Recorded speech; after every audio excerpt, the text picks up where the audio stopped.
저랑 교독하도록 하겠습니다. 제가 먼저 읽겠습니다. 여호와께서 모세에게 말씀하여 이르시되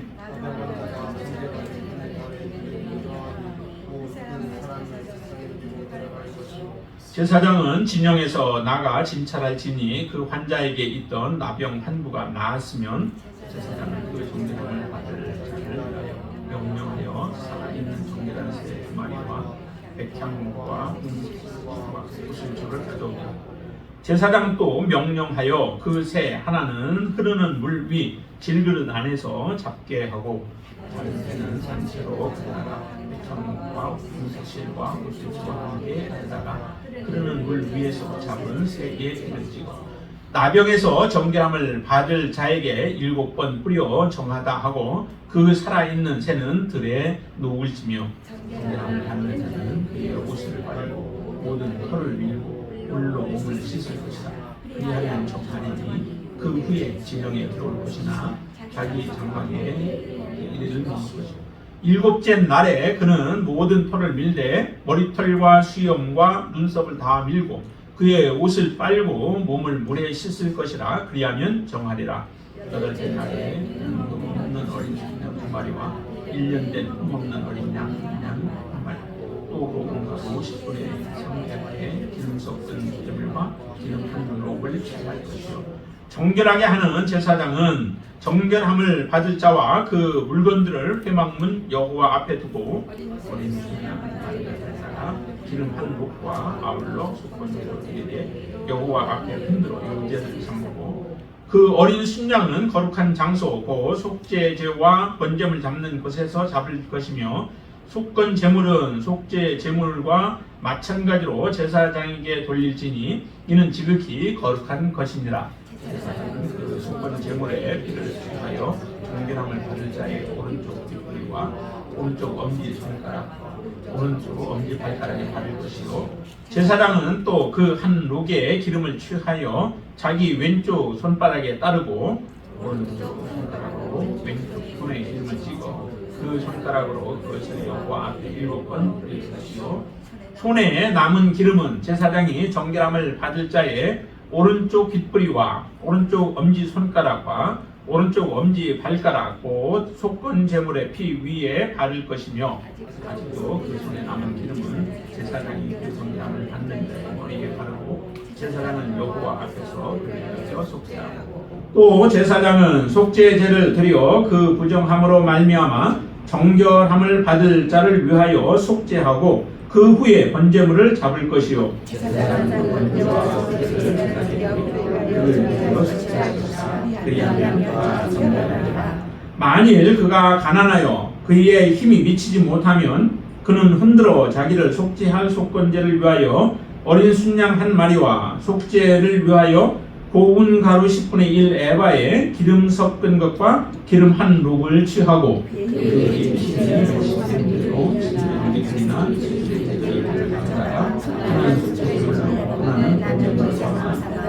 여덟째 날에 그 결례를 위하여 그것들을 회막문 여호와 앞 제사장에게로 가져갈 것이요 제사장은 속건제의 어린 양과 기름 한 록을 가져다가 여호와 앞에 흔들어 영제를 섬기고 속건제의 어린 양을 잡아서 제사장은 그 속건 제물의 피를 가져다가 정결함을 받을 자의 오른쪽 깃뿌리와 오른쪽 엄지 손가락과 오른쪽 엄지 발가락에 바를 것이요 제사장은 그 기름을 자기 왼쪽 손바닥에 바르고 오른쪽 손가락으로 왼쪽 손에 기름을 조금 찍어 여호와 앞에 7번 뿌릴 것이요 그 손의 기름은 제사장이 정결함을 받을 자의 오른쪽 깃뿌리와 오른쪽 엄지 손가락과 오른쪽 엄지 발가락 곧 속건제물의 피를 바르는 것에 바를 것이며 또 그 손에 남은 기름은 제사장이 그 정결함을 받는 자의 머리에 발라 여호와 앞에서 그를 위하여 속죄할 것이며 그는 힘이 미치는 대로 3일에 1마리나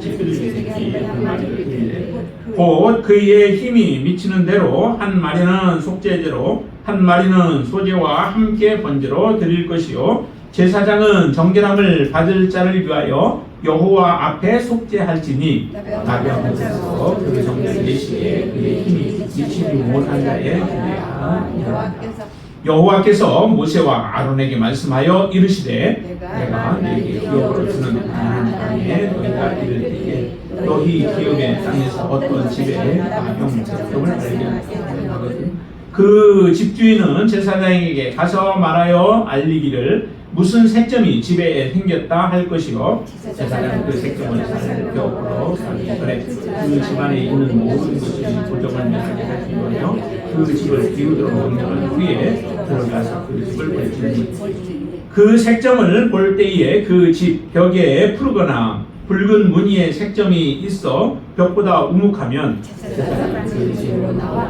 그 집을 이래 만에 또 가서 살펴볼 것이요 그 색점이 벽에 퍼졌으면 그는 명령하여 색점 있는 불을 내며 성곽 부정한 곳을 버리고 또 집안 사방을 긁게 하고 그 긁은 흙을 성곽 부정한 곳에 쏟아 버리게 할 것이요 그는 발을 돌로 그 흙을 부시하여 발을 흙으로 집에 발을 친다 돌을 빼내며 집을 긁고 고쳐 바른 후에 색점이 집에 재발하면 제사장은 또 가서 살펴볼 것이요 그 색점이 만일 집에 퍼졌으면 악성 나병인즉 이는 부정하니 그는 그 집을 헐고 돌과 그 제목과 그 집의 모든 흙을 성막 부정한 곳으로 내어갈 것이며 그 집을 폐쇄한 날 동안에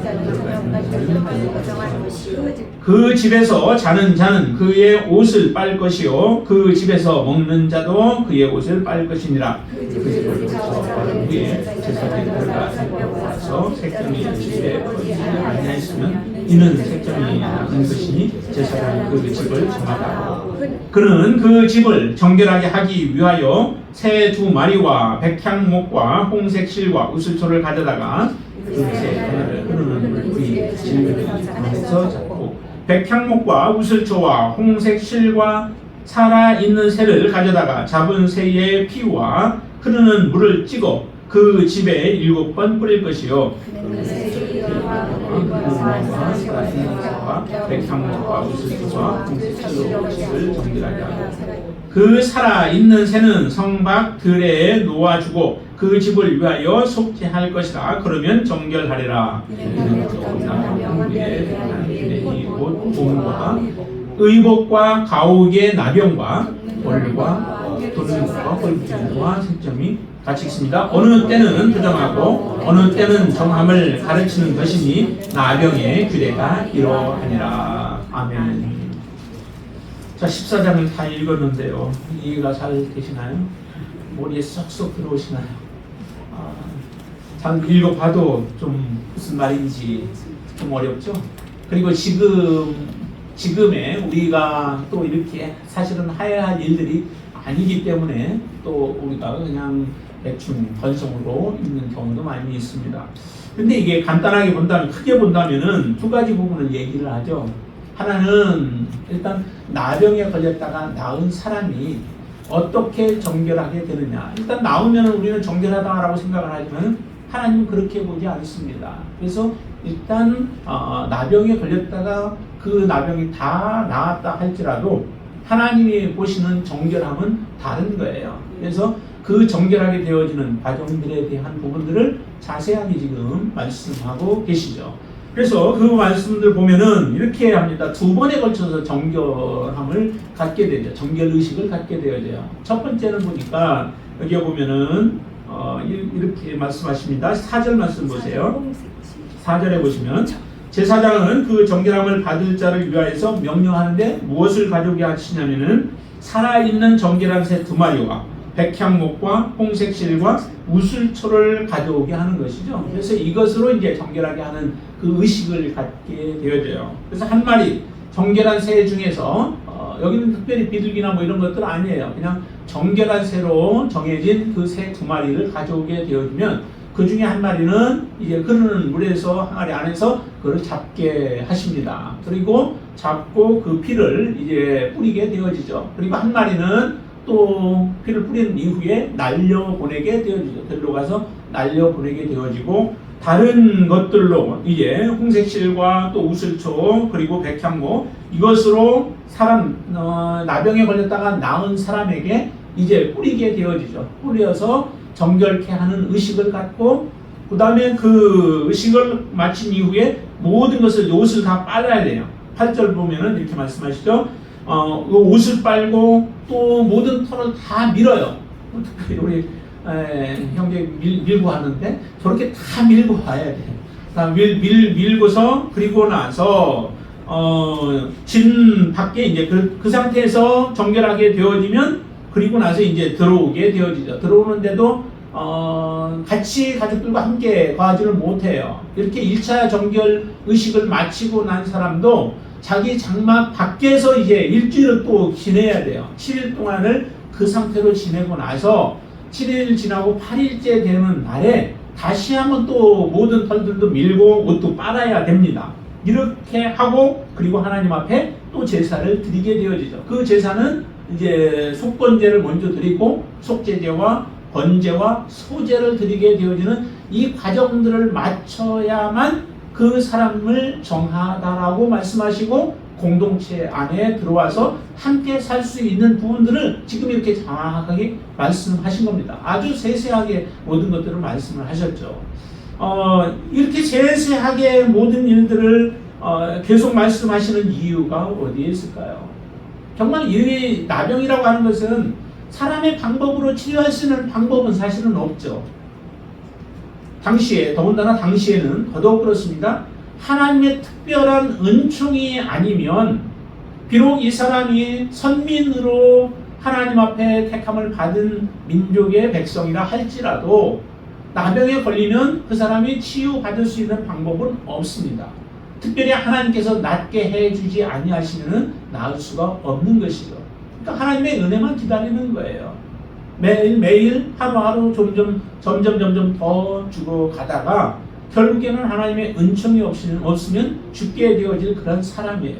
그 사람이 이처럼 하나님의 특별한 은혜로 말미암아 나음을 입게 되어졌을 때에 그때 해야 할 일들이 바로 오늘 14장에서 본 말씀들이에요. 이 말씀들과 같은 일들을 행해야 하는데 그 과정 속에서 굉장히 복잡하잖아요. 굉장히 까다로워요.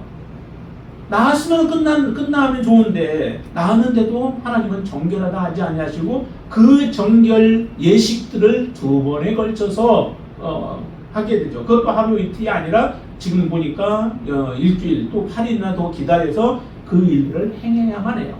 그리고 정결케 되어지는 과정 속에서 짐승이 새가 한 마리가 죽게 되어지고 그 다음에 또 제사를 드릴 때에 속번제와 속죄제와 번제를 드릴 때에 양들이 죽게 되어지죠. 또 연약한 자들, 정말 없는 사람들을 위하여서도 하나님은 말씀하시죠.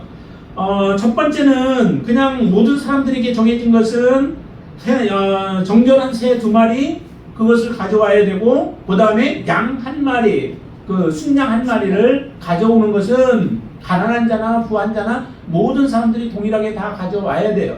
그렇지만은 좀 더 부유한 자는 부유한 만큼 양 2마리를 더 가져와야 되는 거죠. 암양 1마리까지 해가지고 2마리를 더 가져와야 되는데 없는 사람들을 위해서 그럼 어떻게 해야 되느냐? 그 사람들을 위해서는 산비둘기 2마리나 아니면 집비둘기 새끼 2마리를 가져다가 그 대용으로 이제 사용을 하는 거죠. 그래서 모든 사람들이 이처럼 나병에 걸렸다가 나음을 입게 되기 위해서는 이와 같은 과정들을 반드시 거쳐야만 공동체 안에 들어오게 되어진다라고 하는 것을 말씀하시는 것입니다. 그러면 여러분들이 만약에 이와 같은 질병에 걸렸다가 나음을 입게 되었다면 반드시 이 과정을 거쳐야 되잖아요. 근데 우리에게는 정말 이런 까다로운 또 번잡한 제사의 방법들을 거치지 아니하고도 하나님께서는 우리를 온전하게 하셨죠. 그게 바로 예수 그리스도의 사실은 보혈이에요. 새의 피를 찍어서 그 정결하게 되어질 사람에게 뿌리고 또 그런 속죄제, 속건제를 하면서도 그 사람들을 위하여 속죄하고 속건제의 그 피를 뿌려야 하듯이 그와 같은 일들을 행해야 하는 거죠. 이렇게 했던 것을 예수 그리스도께서 단번에 우리의 죄를 용서해 주신 거예요. 정말로 이 은혜는 너무도 크죠. 근데 우리는 조금 잘못 이해를 하고 잘못된 생각을 하는 경우가 참 많아요. 예수 믿으면 우리가 구원이다라고 하는 그것 때문에 정말 예수 믿고 나서도 우리의 삶에 변화가 없고 우리의 생각에 변화가 없는 경우들을 참 많이 봐요. 우리의 삶에 변화가 없고 생각에 변화가 없고 가치관에 변화가 생기지 않는다면 이 사람은 정말 예수 믿는 사람인가? 믿는 사람이 아니죠. 그래서 특별히 개신교에서 우리가 행위 구원에 대한 부분을 이야기를 할 때에 사람들이 많이 혼선을 겪는 경우가 많아요. 행위로 우리가 구원을 받는다라고 하면은 그리스도인의 경우는 예수 그리스도를 믿어서 예수 그리스도 믿음 안에서 우리의 믿음이 행위로 드러나 그 행위가 하나님이 보시기에 기뻐하시는 모습이 되어졌을 때 그게 진정한 구원인 것이죠. 근데 예수를 믿지도 아니하면서 내가 의롭게 살아가면은 하나님 죄를 짓지 아니하면은 내가 구원을 받는다라고 하는 그런 행위 구원은 아니에요. 이거는 틀린 거죠. 그런 구원을 우리가 얘기하는 게 아니라 정말로 예수를 믿으면 예수를 믿고 났는데 우리가 변화되지 아니하는 삶을 살아간다고 하는 것은 이거는 말이 안 되는 거죠. 예수님을 만났는데 우리가 변화되지 않아요. 예수님을 만났는데 우리의 생각이 바뀌지 않아요.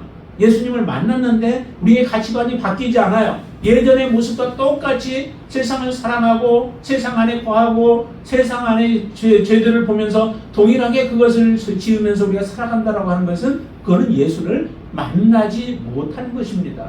예수님을 만났다면 반드시 우리는 변화가 되어야죠. 다른 사람 믿지 않는 사람들이 여러분들을 봤을 때 여러분들의 변화된 모습을 볼 수 있어야 되죠. 여러분들의 말이 바뀌어야 되고 여러분들의 생각이 바뀌어야 되고 여러분들이 하는 태도들이 바뀌어야 되는 거죠. 그런 모습이 없이는 우리는 하나님 앞에 구원받았다라고 말할 수 없는 거예요. 그것은 그렇기 때문에 정말 우리가 그리스도인들에게 특별히 개신교들에게 행위 구원이라고 하는 것을 정말 중요하게 생각해야 돼요. 예수 믿으면 모든 것이 그냥 믿음으로 끝이 아니라 믿음에는 반드시 그것을 증명하는 행위로 그것을 보여줄 수 있는 우리의 믿음의 삶의 변화가 있어야 된다는 거죠. 여기서 보니까 이렇게 치유함을 받은 사람이 이와 같이 정결 예식을 행하라고 하는데 그것이 귀찮아서 그것이 돈이 들어가서 재물이 들어가서 많은 것을 내야 돼서 만약에 하지 않는다라고 한다면 이 사람은 어떻게 됐을까요? 하나님이 정결하다고 그렇게 판정하지 않습니다. 제사장 앞에 가서 반드시 그것을 보여서 정결함을 보여야 되죠. 예수님께서도 문둥병자 10명이 왔을 때에 문둥병자들이 다윗의 자손이요 우리를 불쌍히 여기소서라고 고백하면서 할 때에 그들을 치유해 주시잖아요. 그런데 치유해 주셨을 때에 그 중에서 한 사람이 와서 예수님께 감사해 하나님 앞에 영광을 돌리는 그 모습을 보여줘요. 근데 그 가운데서 10명 중에서 누가 구원을 받았나요? 다른 사람은 몸은 치유를 받았어요. 몸의 치유는 받았지만은 구원을 받은 건 아니죠. 정말 구원받은 사람은 와서 예수님께 영광을 하나님 앞에 영광을 돌린 감사한 그 이방인 그 사람이 바로 구원을 받은 것이죠. 하나님 앞에 우리가 치유함을 받았다면은 여러분들이 정말로 예수 그리스도를 만나서 하나님의 자녀가 되어졌고 하늘의 기업을 여러분들이 상속으로 받는 하나님의 자녀들이라고 한다면은 여러분들은 어떻게 살아야 돼요? 그에 합당한 하나님 앞에 영광을 돌리며 감사의 삶을 살며 때로는 우리에게 많은 아픔을 주고 고통을 주었다 할지라도 그런 사람들 어떻게 해요? 용납하는 거예요. 용서해야 되는 거예요. 하나님 그렇게 말씀하셨잖아요. 그러니까 우리 안에 이런 삶의 변화, 이런 행동의 변화가 반드시 일어나야 된다는 거죠. 이 사람은 얼마나 하나님 앞에 나아가는 이 정결 예식에 참여하는 것에 대해서 어떻게 생각했을까요? 여러분들 같으면 어떻게 하시겠어요? 감상으로 나아가야 되죠. 영원히 멸망 가운데 있어야 할 자들이 이 치유함을 받았는데 얼마나 감사해요. 그것도 그 백성들로부터 멀리 떠나서 진 밖에서 그들 홀로 살아야 했던 그 삶이 이제 함께 누릴 수 있는 축복 가운데로 들어간 것은 놀라운 축복 아니에요. 그 축복을 우리가 감상으로 받아야 되죠. 그러니까 돈이 조금 들어간다 할지라도 양을 잡아와야 돼서 돈이 들어간다 할지라도 그것에 대해서 우리가 불평불만이 없는 거예요. 우리가 하나님 앞에 여러분들 나올 때마다 여러분들의 삶이 항상 이런 기쁨으로 충만케 되길 바랍니다. 오늘도 하나님이 우리에게 허락해 주셔서 지금 살아가고 있잖아요. 여러분들 우리가 지난 주일날 가서 같이 예배드렸던 분 있잖아요, 장로님. 주중에 돌아가셨어요. 그래서 수요일날 돌아가셔서 갔다 왔는데 하나님이 우리에게 생명을 주셔야 우리는 살아가는 거예요. 우리가 영원히 살아갈 것처럼 우리는 생각을 하잖아요. 그리고 죽으면 나와 멀다라고 생각을 하며 살아가시지만은 여러분들 그렇지 않습니다. 죽음과 나와의 사이는 하나님이 허락하시면 오늘이라도 하나님 데려가시면 갈 수밖에 없는 게 우리예요. 내가 안 간다고 버틴다고 안 가지 않습니다. 하나님이 오라 하면 언제든지 가야 돼요. 근데 중요한 것은 갈 때 어떻게 해요? 준비되셔야 되죠. 그때 장로님은 뭐라 그래요? 마지막 그 정말 힘든 가운데서 호흡도 힘드셨잖아요. 그 상태에서도 마지막에 찬양을 부르시더라고요. 좋아하시는 부르고 싶은 찬양이 뭐냐고 했더니 여호와는 나의 목자시니라고 하는 그 찬양을 부르고 싶다는 거예요. 그러면서 같이 좀 하셨잖아요. 본인이 먼저 그걸 부르셔요. 그러니까 마지막 호흡까지도 다 하나님 앞에 다 맡기면서 그 믿음을 고백하는 그 모습을 정말 얼마나 아름답던지. 그 몸은 힘들고 호흡조차 힘들지만은 그의 영혼이 그렇게 하나님을 기뻐하고 하나님으로 만족하며 마지막을 보낼 수 있는 것이 얼마나 감사한지. 우리도 그런 준비를 하셔야 되잖아요. 여러분 다 준비되셨나요? 하나님 여러분들 부르시면 하나님 하고 여러분들 뛰어갈 수 있는 준비 되셨나요? 항상 준비하시게 되길 바랍니다. 이렇게 하나님 앞에 나아가서 제사를 드릴 때에 그리고 나서 제사를 드리고 나서 마지막에 보니까 그러면 정결하게 된다. 20절 말씀 한번 보실까요? 20절. 제사장은 그 번제와 소제를 제단에 드려 그를 위하여 속죄할 것이라. 그리하면 그가 정결하리라. 이 정결하리라 라고 하는 말씀을 듣기 위하여 또 그렇게 마지막 판결을 받기 위하여서 제사를 하나님 앞에 드리는 것입니다. 여러분들은 정말 이 모습을 보면은요. 그리고 나서 이제 또 하나는 보면은 집에 이제 곰팡이가 생기는 경우, 나병이 들었을 경우가 어떻게 해야 되느냐라고 하는 거예요. 나병이 집에 들면은 어떻게 해요? 집에 든 것도 동일한 같은 방법들을 취하는 거죠. 그래서 정말 그게 나병인지 아닌지를 가서 판결하는 거예요. 제사장이. 아직 불확실해요. 13장에 보면은 우리가 계속 나병에 대한 그 판결들 봤잖아요. 그때도 나병을 판결할 때는 그 즉시 판결이 아니죠. 딱 그 눈에 띄는 것도 있지만은 그렇지 않고 분별하기가 어려운 경우들은 시간을 두고 계속 7일씩 기다렸다가 또 퍼지는지를 보고 또 기다렸다가 또 보고 해서 판결을 내리게 되어져요. 그런데 만약에 이게 나병이다, 집에 있는 것이 나병으로 조금 의심스럽다 하면은 집안에 있는 물건들을 다 빼내야 돼요. 여러분들 이사해 보셨죠? 이사하는데 얼마나 힘드세요? 그래서 많이 이사 다니는 사람들은 물건을 점점 줄여가지고 이사를 쉽게 하지만은 그렇지 않은 이 이사 짐들 다 빼내는 게 얼마나 힘들어요. 그 나병 크고 작고를 떠나서 일단 그것이 나병인지 아닌지를 판별하기 위해서 불분명한 때 다 빼내요. 그리고 나서 7일 동안 그곳에 들어가지도 못하게 하죠. 그리고 7일 이후에 또 갔는데 그게 좀 퍼졌으면은 이제 나병인 거죠. 그러면은 그 돌을 빼내고 또 흙들을 다 겉흙을 다 긁게 돼요. 긁어서 그걸 부정한 데다 갖다 버리게 되어지고 그리고 그 위에다 다시 바르는 새 흙으로 또 돌로 갖다가 쌓고 바르는 거예요. 그렇게 하고 나서도 아직 정결하다라고 말씀하지 않아요. 또 기다리는 거죠. 기다렸다가 보니까 이게 퍼졌어요. 그럼 이제 어떻게 해요? 그 힘들게 모아서 마련한 그 집이라 할지라도 어떻게 해요? 다 부숴버려야 돼요. 다 부숴서 정결한 부정한 곳에 갖다 버려야 되는 이런 일들이 일어나죠. 그게 뭐길래? 나병이 별것도 아닌 것 같은데 그게 뭐길래? 그 존재를 완전히 없애기 위해서 다 부숴서 부정한 곳에 갖다 버리게 해요. 얼마나 허무해요. 어떻게 보면은 허무하죠. 그러나 이 정도에서 허무함으로 끝나버린다면 그래도 괜찮잖아요. 이 정도로만 해서 우리가 좀 깨닫게 되어지고 그리고 거기서 멈출 수만 있다면은 뭐 버릴 수 있죠. 좀 없이 살면 되잖아요. 그런데 우리가 마지막에 하나님 앞에 설 때는 어떨까요? 하나님의 심판이 마지막에 이루어질 때는 어떨까요? 여러분들의 인생 가운데서 마지막 하나님 앞에 섰는데 우리의 살아온 인생이 잘못 살았다라고 하나님께서 판결을 딱 내려버리신다면 정말 우리는 어떻게 해요? 그래서 이를 이를 막물고 탄식하며 울부짖을 수밖에 없는 거 아니겠어요? 그러기 전에 우리가 깨달아야 되죠. 예수님께서 바리새인들과 서기관들 또 사두개인들을 향해서 말씀하시는 그 음성들을 그들이 그냥 스쳐 지나가서는 안 된다는 거죠. 그 말씀이 정말 무슨 말씀인지를 잘 들은 자들은 그때라도 회개할 수 있는 기회가 오는 거예요. 그렇지만은 주님의 말씀을 그냥 무시하고 한쪽으로 들어서 한쪽으로 흘려버리게 되어진다면 사람들에게는 인정을 받아요. 높은 자리에 있고 또한 종교적인 사람들이고 만 의식들을 행하는 사람들이었기에 인정을 받을 수 있어요. 사람에게는. 그러나 중요한 건 사람에게 인정이 아니죠. 누구에게 인정해요? 하나님께 하나님께 인정받는 거예요. 하나님께 여러분들이 인정받을 수 있는 그런 삶을 살아가고 있느냐, 하나님께 인정받을 수 있는 믿음의 삶을 여러분들이 살아가고 계신가, 이게 중요한 거죠. 우리의 믿음의 연조가 중요한 게 아니에요. 내가 얼마 동안 믿음의 삶을 살았고 내가 어떤 자리에 있는가, 저는 목사지만 목사의 자리에 있는 게 그게 중요한 게 아니죠. 오히려 더 엄중해서 더 참 위험스러운 거예요.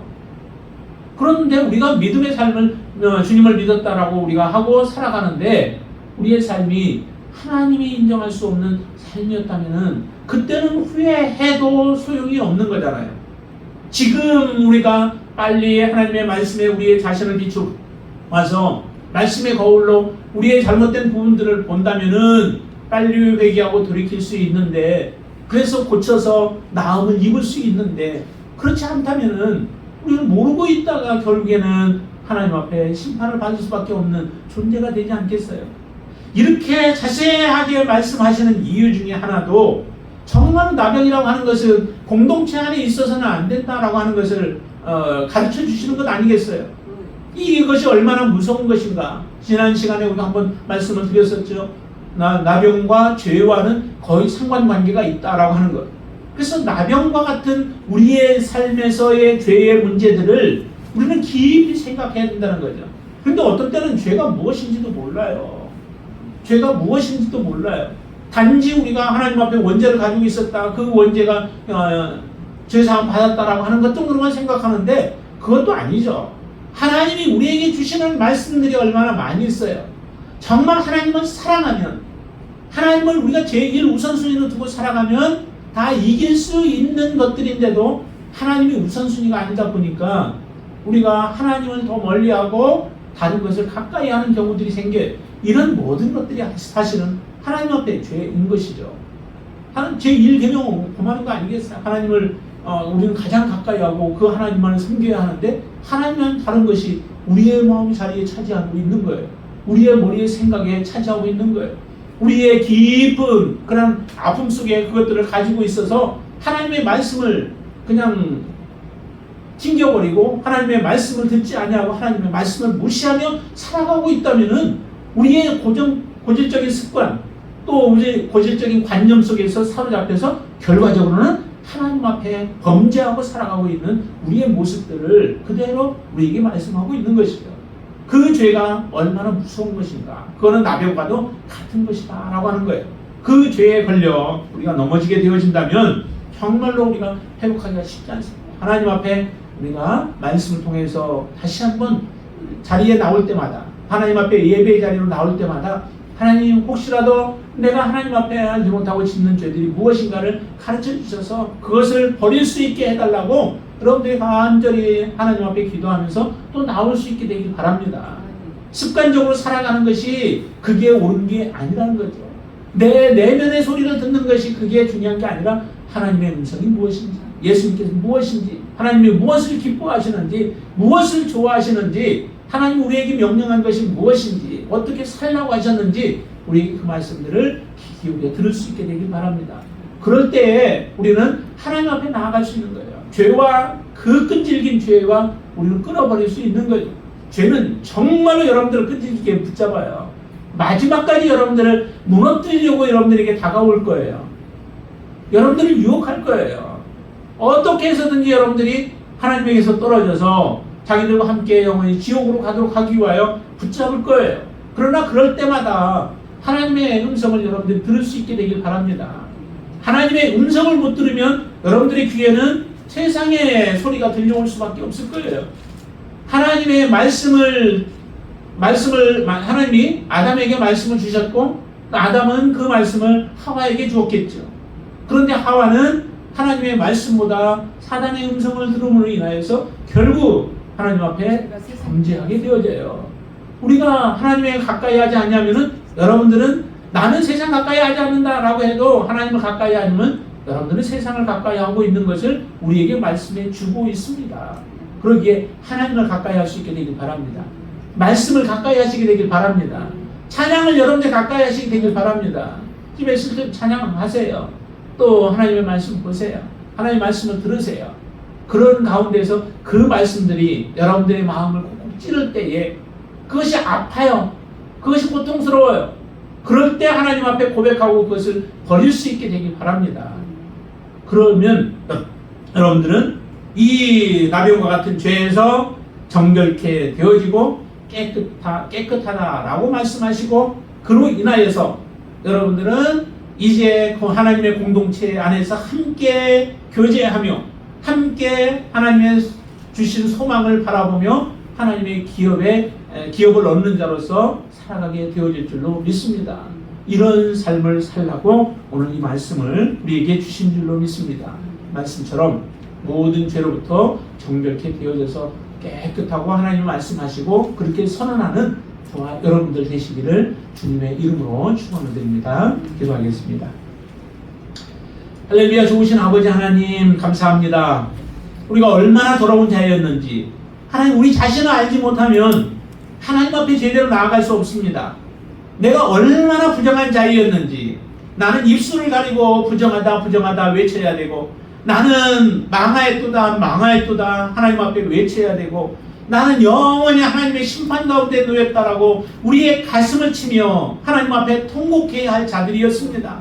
이런 자를 나병에서 하나님께서 치유하여 주셔서 정결하다 하신 것 같이 예수 그리스도의 그 고귀한 보혈의 피로 우리를 정결케 하여 주셨고 우리를 깨끗게 하여 주셨고 하나님의 자녀라 하셨고 이제 영원한 하나님의 나라를 기업으로 우리에게 약속해 주셨습니다. 하나님, 이 놀라운 하나님의 축복을 받은 자, 하나님의 언약을 받은 자로서 이제 이 땅에서 하나님의 영광을 드러내며 살아갈 수 있게 하여 주시옵소서. 정결한 자로 거룩한 자로 설계 하여 주시옵소서. 정결하다라고 하나님 앞에 그렇게 선포되어지기가 얼마나 어려운지요. 하나님, 그런 우리들을 거룩하게 만들어 주셨사오니 이제 죄에 대해서는 죽고 하나님께 대하여 살게 하여 주시옵소서. 의에 대하여 살게 하여 주시옵소서. 하나님, 이처럼 하나님과 이제 동행하며 하나님의 뜻을 이루며 하나님의 영광을 나타내는 자로 세워 주시옵소서. 예수님의 이름으로 간절히 기도드리옵나이다.